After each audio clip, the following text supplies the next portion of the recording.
బాబు cell phone వెనకరామ్మా. ఏ బాబు cell phone ఎవరైనా పెట్టద్దన్నా అట్లా పండి మందిర పండి బా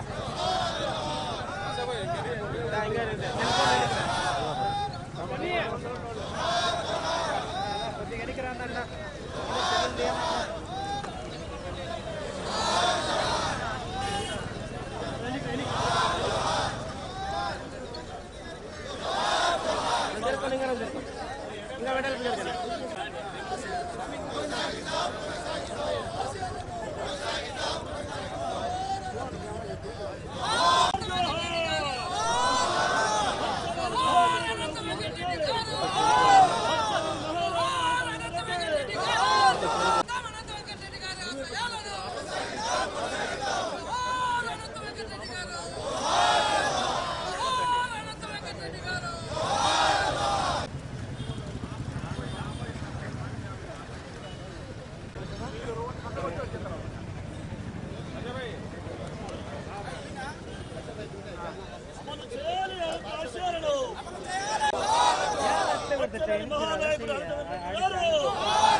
అనంత వెంకటరెడ్డి గారు మరణించి ఇప్పటికి 25 సంవత్సరాలు అయింది.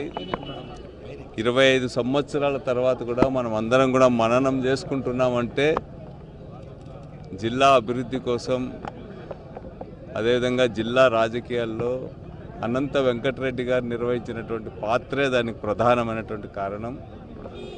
కరువు ప్రాంతమైన అనంతపురం జిల్లాలో డెజర్ట్ డెవలప్మెంట్ ప్రోగ్రాం తీసుకురావడంలో కానీ, ప్రత్యేకించి హంద్రీనివా లేకపోతే రాయలసీమ కృష్ణా జలాలు మళ్లించాలనేటువంటి ఉద్యమంలో కూడా ప్రధానమైనటువంటి పాత్ర నిర్వహించినారు.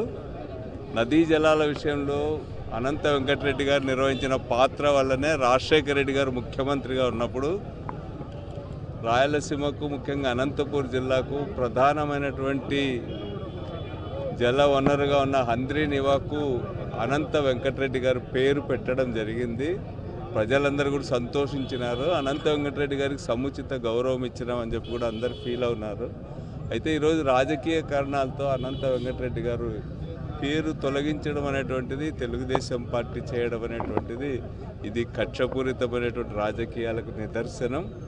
దీనివల్ల అనంత వెంకటరెడ్డి గారిని ప్రజలు మరింతగా మననం చేసుకుంటారు. అనంత వెంకటరెడ్డి గారు చేసిన సేవలు జిల్లాకు మరువలేనివన్నట్టు ఈ సందర్భంగా జోహార్ అనంత వెంకటరెడ్డి గారు. పెద్దలు కీర్తిశేషులు అనంత వెంకటరెడ్డి గారు మనందరికి కూడా దూరమై 25 సంవత్సరాలు కూడా పూర్తి కూడా అయింది. 25 సంవత్సరాలైనా కూడా ఆయనను మనమందరూ కూడా మననం చేసుకుంటామంటే ఆయన యొక్క వ్యక్తిత్వం యొక్క కారణం అని కూడా చెప్పక తప్పదు. అంతేకాదు ఆ రోజు ఆయన రాజకీయాల్లో ఉన్నప్పుడు రాయలసీమలో ముఖ్యంగా అనంతపురం జిల్లాలో కూడా ఫ్యాక్షన్ పాలిటిక్స్ కూడా పెట్టింది పేరు కూడా. అటువంటి ఫ్యాక్షన్ పాలిటిక్స్ అనేది ఉన్న సుదీర్ఘ కాలము రాజకీయాల్లో కూడా ఉండినాను. అనేకమైన ఎలక్షన్లో అభ్యర్థిగా నిలబడినాను. ఓడినా గెలిచినా కూడా ఒక శాంతి అనేది చాలా ముఖ్యమని చెప్పి ముందుకు పోయేదే కాకుండా ఎక్కడ కానీ వివాదాలకు అనేది కూడా తావీకుండా కూడా ఆయన యొక్క సుదీర్ఘమైన రాజకీయ జీవితంలో కూడా ఉన్నాడు. అందుకోసమే అతను వివాదాలకు తావు కాకుండా ఎలా కూడా సుదీర్ఘంగా కూడా మనం ఉండవచ్చు రాజకీయాల్లో అని చెప్పేసి కూడా తీసుకో ఈ తరం వారు కూడా తీసుకోవాల్సిన అవసరం కూడా ఎంతైనా కూడా ఉంది. అదే కాకుండా ఆ రోజు ఈ డిఆర్డిఏ జిల్లా డిపిఏపి జిల్లాని టీడీపీగా చేసే దాంట్లో కూడా ఆయన యొక్క ప్రముఖమైన పాత్ర కూడా ఉంది. అదే కాకుండా ఆ రోజు వామపక్ష నాయకులు ఎంతోమంది పెద్దలు అందరూ కూడా ఈ రాయలసీమకు కృష్ణా జలాలు కావాలంటే ఆ పోరాటాల్లో కూడా భాగస్వామి కూడా అయిపోయి అనేకమైన పోరాటాలు కూడా చేయడం జరిగింది. అందుకోసమే ఇటువంటి వారు పెద్దలందరి యొక్క స్ఫూర్తి తీసుకొని డాక్టర్ వైఎస్ రాజశేఖర రెడ్డి గారు ముఖ్యమంత్రి అయిన తర్వాత కృష్ణా జలాలు రాయలసీమకు వచ్చినప్పుడే రాయలసీమ ప్రాంతం కూడా సస్యశ్యామలమవుతుందని చెప్పేసి ఆ స్ఫూర్తితోనే వారి యొక్క స్ఫూర్తితోనే ఇక్కడ కూడా హంద్రీనివా ద్వారా కూడా కృష్ణా జలాలు కూడా తీసుకొని రావడం జరిగింది. కృష్ణా జలాలు తీసుకొచ్చేది కాకుండా ఆ రోజు అనంత వెంకటరెడ్డి గారి తర్వాత దానికి కూడా నామకరణం కూడా చేయడం జరిగింది.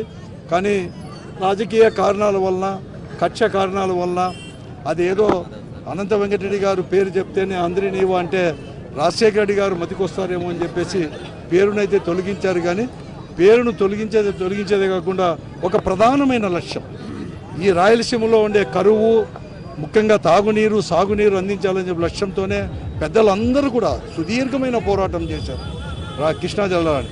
కాబట్టి ఆ కృష్ణా జలాలు రావడం అయితే జరిగింది. కానీ రాజశేఖర రెడ్డి గారి వలన 2012 నుంచి కూడా ఈ జిల్లా కృష్ణా జలాలు వస్తున్నా కూడా 40 టీఎంసీ నీళ్ళ సామర్థ్యం అనేది కూడా ఇంతవరకు కూడా సరిగా రాలేకపోయింది. దానికి ప్రధానమైన కారణం ఆ రోజు రాజశేఖర రెడ్డి గారు 850 క్యూసిక్కులతో వస్తే 2200 వస్తుంది. అందుకోసమే జగన్మోహన్ రెడ్డి గారు ముఖ్యమంత్రిగా ఉన్నప్పుడు మేమందరూ కూడా ఈ జిల్లాకు 21 వచ్చినప్పుడు ఏదైతే లక్ష్యంతో హంద్రీనివా తీసుకొని వచ్చేసామో ఆ లక్ష్యం అనేది కూడా కేవలం 100-120 రోజుల్లోనే 40 టీఎంసీలు సామర్థ్యంతో ఎత్తిపోయాలంటే దానికి 10,000 క్యూసిక్కులన్నా కూడా అవసరం అని చెప్పి అంటే వెంటనే 6,300 కూడా జీవో కూడా ఇవ్వడం జరిగింది. కానీ ఈరోజు ప్రస్తుతం ఉన్న ప్రభుత్వం ఈ కూటమి ప్రభుత్వం దాని అనేది కూడా ఆ జీవోను మళ్ళీ కూడా రద్దుపరిచి మళ్ళీ కూడా 3,850 క్యూసిక్కులకు మాత్రమే పరిమితం చేస్తున్నారు. దానివల్ల ఏదైతే హంద్రీనివా తీసుకొచ్చామో ఆ లక్ష్యం అనేది కూడా నెరవేరుది. కాబట్టి ఈ ప్రభుత్వానికి నేను ఈ జిల్లా ప్రజల తరపున రాయలసీమ ప్రజల తరపున మేమందరూ కూడా ముక్త కంఠంతో మేము మనవి చేస్తున్నాం.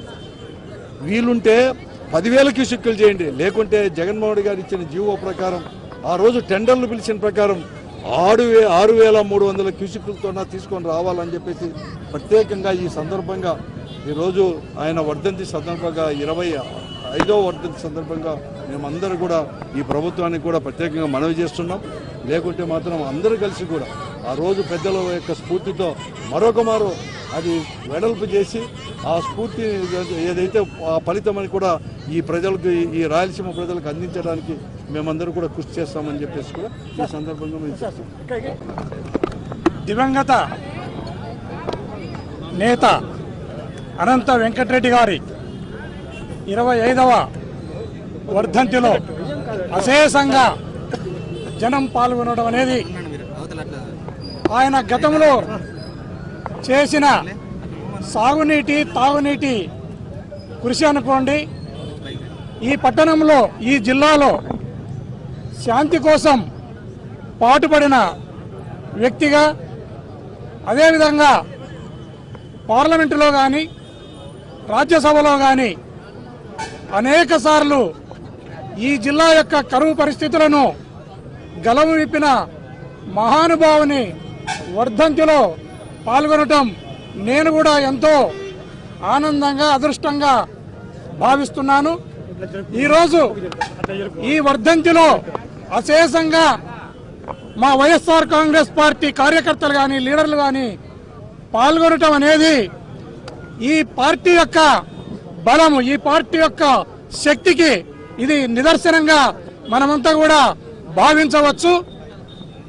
అదేవిధంగా ఆయన బాటలోనే ఆయన కుమారుడు అనంత వెంకటరామరెడ్డి గారు కూడా ఈ టౌన్లో శాంతి కోసం కానీ, ఈ టౌన్ అభివృద్ధి కోసం కానీ, ఈ జిల్లా ఉమ్మడి జిల్లా అభివృద్ధి కోసం కానీ పాటుపడటం అనేది చాలా సంతోషం. ఆయనను కూడా ఈ సందర్భంగా ఆయన కుమారుడు అనంత వెంకటరామరెడ్డి గారిని కూడా నేను అభినందిస్తూ సెలవు తీసుకుంటున్నాను. అనంత వెంకటరెడ్డి అన్న గారి వర్ధంతి సందర్భంగా ఆయన విగ్రహానికి పూలమాలలు వేసి నివాళులు అర్పించడం జరిగింది. ప్రతి ఒక్కరూ కూడా ఇప్పుడున్నటువంటి యువత తెలుసుకోవాల్సిన అవసరం ఎంతైనా ఉంది. ఎందుకంటే రాజకీయాల్లో ఉంటూ ఎంపీ, ఎమ్మెల్యే, ఎమ్మెల్సీగా చేసి ప్రతి ఒక్కరికి కూడా స్ఫూర్తిగా నిలిచారు.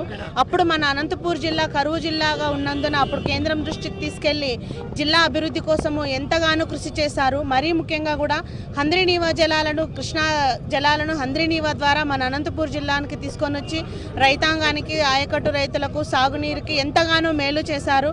ఇటువంటి వ్యక్తిని మనం ఎప్పుడు కూడా స్మరించుకోవాల్సిన అవసరం ఎంతైనా ఉంది. సౌమ్యంగా ఉంటూ అందరితో ఆప్యాయంగా పలకరిస్తూ తనదైన శైలిలో రాజకీయాల్లో ఉంటూ అందరికీ స్ఫూర్తిగా నిలిచినందుకు ఆయనకి సందర్భంగా మరొకసారి కూడా నేను ఘన నివాళులు తెలియజేస్తా ఉన్నాను. ఈరోజు ముఖ్యంగా విషయం గుర్తుపెట్టుకోవాలి, మన అందరము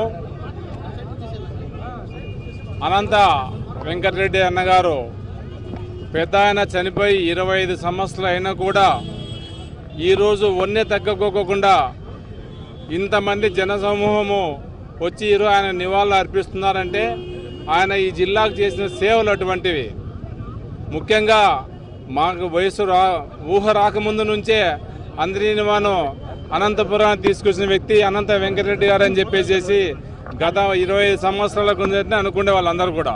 కాబట్టి ఆయన ఒక చిరస్మరణీయమైన వ్యక్తి. ఒక వ్యక్తికి 25 సంవత్సరాలు జరుగుతూ ఉందంటే కనుక మనం అందరం గుర్తుంచుకోవాలా. ఎందుకంటే 6 నెలలు, సంవత్సరం అయిపోతారు, ఒక వ్యక్తి గురించి మర్చిపోతారు. ఈ జిల్లాకు ఆయన చేసే సేవలు ప్రతి ఒక్కరు గుర్తుంచుకున్నారు. అదేవిధంగా 100% ప్రతి ఒక్కరు ఆయన చేసే సేవలను గుర్తుపెట్టుకోవాలి, ఆయన సేవలను కొనియాడాలి కూడా. ఈ అనంతపురం జిల్లాకు ఎంపీగా పనిచేసినారు, ఎమ్మెల్యేగా పనిచేసినారు, ఎమ్మెల్సీగా ఉన్నారు. కానీ వాళ్ళ అడుగుజాల్లో కూడా కుమారులు అనంత వెంకటరామరెడ్డి అన్న కూడా ఈరోజు ఆయన చేసుకుంటూ అదేవిధంగా అన్ని అభివృద్ధి కార్యక్రమాల్లో పాటుపడుతూ తండ్రి ఆశయాలకు అనుగుణంగా నడుచుకుంటున్నారు. కాబట్టి ఖచ్చితంగా ఈ జిల్లా ప్రజలందరూ కూడా ఆయన గుర్తుంటారని చెప్పేసి ఈ వర్ధంతి సందర్భంగా తెలియజేస్తున్నారు. తొలితరం సాగునీటి ప్రాజెక్టుల పోరాట యోధుడు, ఉద్యమకారుడు, కీర్తిశేషులు పెద్దలు అనంత వెంకటరెడ్డి గారి 25వ వర్ధంతి సందర్భంగా ఈరోజు అనంతపురం జిల్లాలో కుల మతాలకు అతీతంగా, పార్టీలకు అతీతంగా ఈరోజు ఆ మహనీయునికి ఘనంగా నివాళులు అర్పించడం జరుగుతూ ఉంది. ముఖ్యంగా ఆ మహనీయుని యొక్క వ్యక్తిగత జీవితంలో కానీ లేకపోతే రాజకీయ జీవితంలో కానీ ప్రతి ఒక్క నిమిషం కూడా ప్రజల పక్షాన ఒక విలువలతో కూడినటువంటి రాజకీయం, గొప్ప ఆలోచనలతో, అదేవిధంగా ఒక సమగ్రమైనటువంటి ప్రజా సమస్యల పట్ల అవగాహనతో ఆయన యొక్క రాజకీయ ప్రస్థానం మొదలైనప్పటి నుంచి కూడా ఎప్పుడూ ఈ అనంతపురం జిల్లాకు సంబంధించే కాకుండా ఈ రాయలసీమ వ్యాప్తంగా రైతన్నలు, మనకందరికీ అన్నం పెట్టేటటువంటి రైతన్నలు కరువుతో కొట్టుమిట్టాడుతున్నటువంటి పరిస్థితుల నుంచి దూరంగా నెట్టివేయబడాలి, వారి యొక్క సమస్యల సాధనలో మనం భాగస్వాములు కావాలనేటటువంటిది అనంతపురం జిల్లా నుంచి మొదలుపెట్టి ఢిల్లీ స్థాయి వరకు మన రైతన్న కోసం, రైతన్నల ఆకలి తీర్చడం కోసం ఈరోజు కృష్ణా జలాలను కూడా అంద్రినివా ప్రాజెక్టు ద్వారా ఈరోజు అనంతపురం జిల్లాలో మనం అందరం ఈరోజు మన కళ్ళతో చూస్తున్నామంటే అటువంటి అభివృద్ధి వెనకాల ఆయన యొక్క కృషి, ఆయన యొక్క పట్టుదల, ఆయన యొక్క నిబద్ధత ఈరోజు ఉందనేసి సందర్భంగా తెలియజేస్తూ, అదేవిధంగా ఆయన కుటుంబం కూడా ఎప్పుడు అనంత వెంకటరామరెడ్డి గారు కావచ్చు, ఆయన కుటుంబం ఎప్పుడు కూడా ప్రజల పట్ల ఈరోజు సుదీర్ఘమైనటువంటి రాజకీయ అనుభవంతో ఈరోజు ప్రజా సమస్యల పట్ల నిత్యం ప్రజల పక్షాన గొంతుగా వినిపిస్తున్నందుకు మేమందరం కూడా మాలాంటి యువత కూడా ఈరోజు అలాంటి మహానుభావుని యొక్క ఆశయాలను, ఆలోచనలను ముందుకు తీసుకుని పోయే విధంగా మేమందరం కృషి చేస్తామని ఈ సందర్భంగా తెలియజేస్తూ, ఈ సందర్భంగా ఇక్కడికి విచ్చేసినటువంటి ప్రతి ఒక్కరికి, పార్టీలకు అతీతంగా, కులమతాలకు అతీతంగా ఇచ్చిన ప్రతి ఒక్కరికి అనంతన కుటుంబం తరపున కృతజ్ఞతలు తెలియజేస్తా ఉన్నాం.